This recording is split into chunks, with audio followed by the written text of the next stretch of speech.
ജീവിതത്തിലെ ഓരോ ചെറിയ സന്തോഷങ്ങളും ക്യാമറയിൽ പകർത്താൻ ആഗ്രഹിക്കുന്നവരാണ് നമ്മൾ.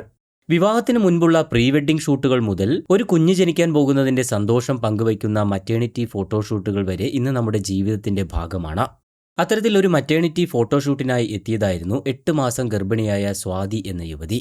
എന്നാൽ മതിമറന്ന് ഫോട്ടോ എടുക്കുന്നതിനിടയിൽ തന്റെ 3 വയസ്സ് മാത്രം പ്രായമുള്ള കുഞ്ഞ് പിടഞ്ഞ് മരണപ്പെട്ടത് ആ അമ്മ അറിഞ്ഞില്ല.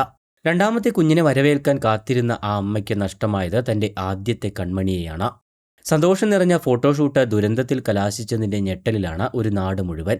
ബംഗളൂരു ജയനഗർ സ്വദേശികളായ ചന്ദ്രരാജു സ്വാതി ദമ്പതികളുടെ മകനായ 3 വയസ്സുകാരനാണ് അതിദാരുണമായി മരണപ്പെട്ടത്. 8 മാസം ഗർഭിണിയായ സ്വാതി തന്റെ സുഹൃത്തിനും 3 വയസ്സുള്ള മകനുമൊപ്പം മാഗടി മെയിൻ റോഡിലുള്ള സ്റ്റുഡിയോയിലെത്തിയതായിരുന്നു. മെറ്റേണിറ്റി ഫോട്ടോഷൂട്ടിന്റെ പേര് കേട്ട സ്റ്റുഡിയോയാണിത്. കുട്ടിയോടൊത്തുള്ള ഫോട്ടോകളൊക്കെ ഇവർ ആദ്യം തന്നെ എടുത്തിരുന്നു. അതിനുശേഷം ഒറ്റയ്ക്കുള്ള ഫോട്ടോകൾ എടുക്കുന്നതിനായി യുവതിയും സുഹൃത്തും ഫോട്ടോഗ്രാഫറും കൂടി സ്റ്റുഡിയോയിൽ തന്നെയുള്ള മറ്റിടങ്ങളിലേക്ക് പോയി. ഈ സമയം സ്റ്റുഡിയോ പരിസരത്തുകൂടി ഓടിക്കളിക്കുകയായിരുന്നു 3 വയസ്സുകാരൻ. ഫോട്ടോഷൂട്ടിൽ മുഴുകിയിരുന്ന സ്വാതി എന്നാൽ തന്റെ കുഞ്ഞിനെ ശ്രദ്ധിക്കാൻ മറന്നുപോയി. പിന്നീട് ഷൂട്ട് കഴിഞ്ഞ ശേഷമാണ് ഇവർ മകനെ തിരയുന്നത്. ഇതോടെയാണ് കുഞ്ഞിനെ കാണാനില്ല എന്ന വിവരം പോലും അറിയുന്നത്. സ്റ്റുഡിയോ പരിസരത്ത് മുഴുവൻ അന്വേഷിച്ചുവെങ്കിലും കണ്ടെത്താൻ സാധിച്ചില്ല. 3 കൃത്രിമ കുളങ്ങളടങ്ങിയ വലിയ ഒരു സ്റ്റുഡിയോ ആയിരുന്നു അത്. തുടർന്ന് സ്റ്റുഡിയോയിലെ ജീവനക്കാരും സ്വാതിയും സുഹൃത്തും നടത്തിയ തിരച്ചിലിനിടയിലാണ് സമീപത്ത് തന്നെയുള്ള ഒരു കുളത്തിൽ നിന്നും കുട്ടിയെ കണ്ടെത്തുന്നത്. 2 അടിയിലേറെ മാത്രം വെള്ളമുള്ള കുളത്തിലാണ് കുട്ടി മുങ്ങിത്താഴ്ന്നിരുന്നത്. ഉടൻ തന്നെ കുഞ്ഞിനെ ആശുപത്രിയിൽ പ്രവേശിപ്പിച്ചുവെങ്കിലും ജീവൻ രക്ഷിക്കാൻ സാധിച്ചില്ല.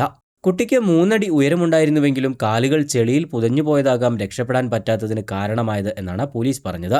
സ്വാതിയുടെ ഭർത്താവ് ജോലി ആവശ്യത്തിനായി അമേരിക്കയിലാണ്.